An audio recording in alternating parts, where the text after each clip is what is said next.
Okay, so in this lesson, you're going to learn about absolute value inequalities. Of course, we just learned about compound inequalities, in which we had basically two inequality statements compounded into one, and had to find the solution. And so we had the two types that we looked at, which was an AND statement and an OR statement with the compound inequalities. So here we're going to be using that concept in this in this particular lesson. We will be using that concept as well as absolute value equations.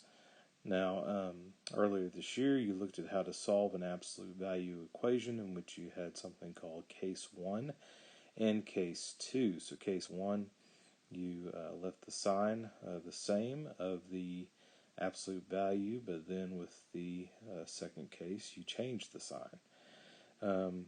So we're going to be using those principles that you learned with absolute value equations and also compound inequalities in this particular lesson.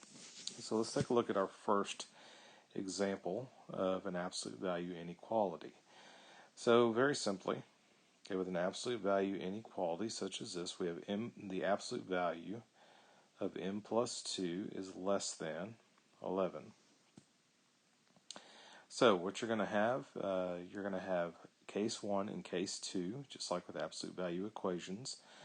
Now, the other thing here that you're going to notice as well, just like with compound inequalities, we look at our symbol here, and we have a less than.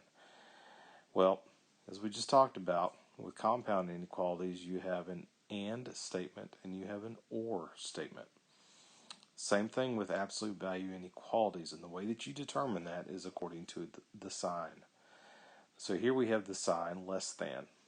Well, what you have to think in terms of with those, these are going to be your AND statements because, and just think, well, I've got less than. Okay, less than or less than.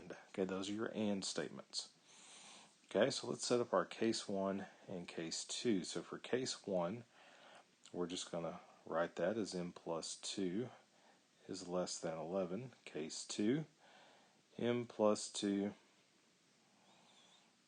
is going to be, and the thing we're going to have to do here, because we're going to change this to a negative, we do have to switch our sign. Okay, so we switch our sign here because we do, so it's like multiplying by a negative or dividing by a negative, so we have to switch our sign. We know that we have to do that with inequalities. So you have to keep that in mind, for your case 2. All right, then after that, very simply, we just solve those two. So this one's going to be m is less than 9, and the second one we end up with m is greater than negative 13. Now, also keep in mind, just like with compound inequalities, how did you write your solution set? Well, since we have an AND statement, we're going to put the m in the middle, put the smaller number on the left, so we have m is greater than negative 13, and m is less than positive 9. Okay, so that's our solution. Then we're going to graph.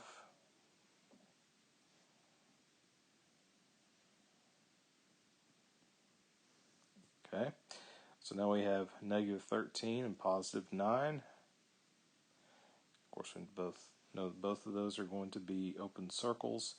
They do not include the numbers within the solution set. And then m is greater than negative 13. M is less than 9. So as we talked about with compound inequalities, with AND statements, we should have that intersection there, which we do. So that's good. That's the way it should look. Okay? All right, let's take a look at our next example.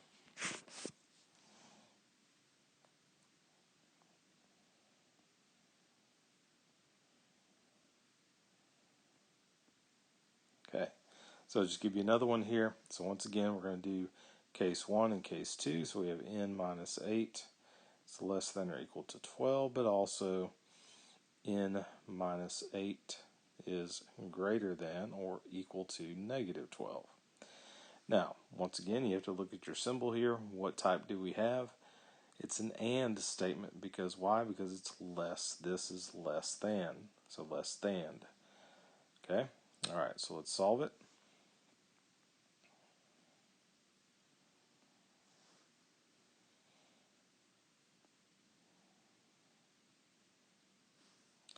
Okay, so when we write our solution, okay, remembering it is an and statement.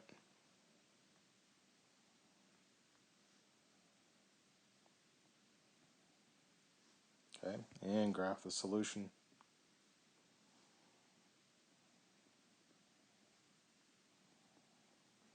Okay, so n is greater or equal to this time for both of them. So greater than here, then on the other one less than. Okay, we have our intersection, so we have an and statement, so that's good. That's what we should have. Okay, all right, so let's move on to the next one here. Okay, the next one we have the absolute value of y minus 1 is less than negative 2. Now this time we notice that this number, okay, is negative. Now let's go ahead and set up our case 1 and case 2. Let's take a look at this one. And once again, it's an and statement. So since it starts off negative, we're going to leave the case 1 negative. Then we switch the sign on the other one, okay, or change that sign. So we have to flip our inequality sign.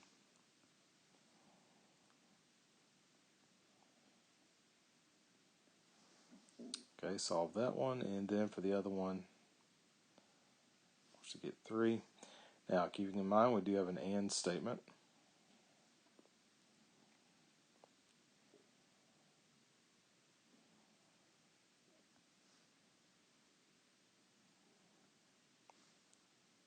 Okay, so when we graph,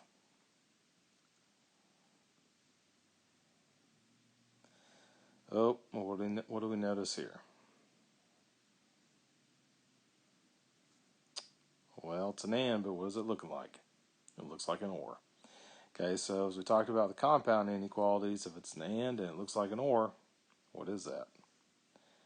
Remember, that is a null or set or no solution. Okay, no solution. Okay. All right, so let's take a look at. Okay, we looked at the and statements. Let's take a look at the or statements. So, for example, okay, here we have the absolute value of 3n plus 6 is greater than or equal to 12. Now, it's like before, we're going to do a case 1 and case 2, but this time we notice we have a great or statement. Okay, greater. So, these are our or statements. So, case 1, case 2.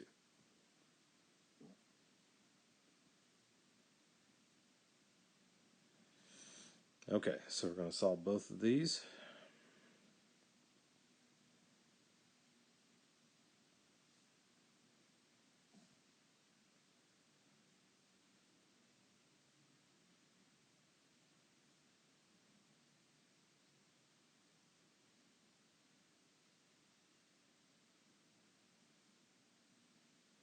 And this time we have an or statement, and then we'll graph that. So n is less than or equal to negative 6.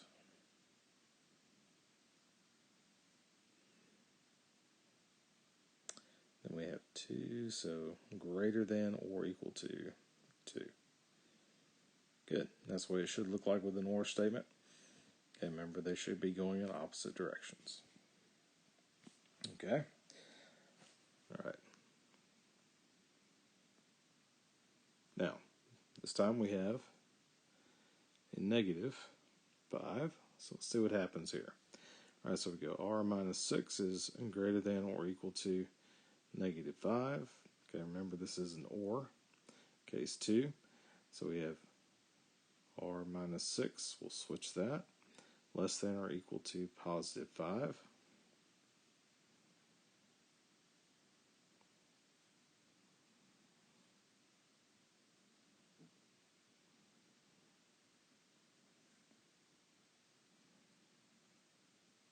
Okay, graph these. All right, so r is greater than or equal to 1, and r is less than or equal to 11. Well, we have an or, but it's acting like a and. Okay, so we have an or acting like an and. Remember what we talked about with compound inequalities. It's all real numbers. Okay, so unlike absolute value equations, with the equations, it was always no solution. But here you have two possibilities. You have no solution, or you have all real numbers. Okay, and that pretty much does it for solving absolute value inequalities.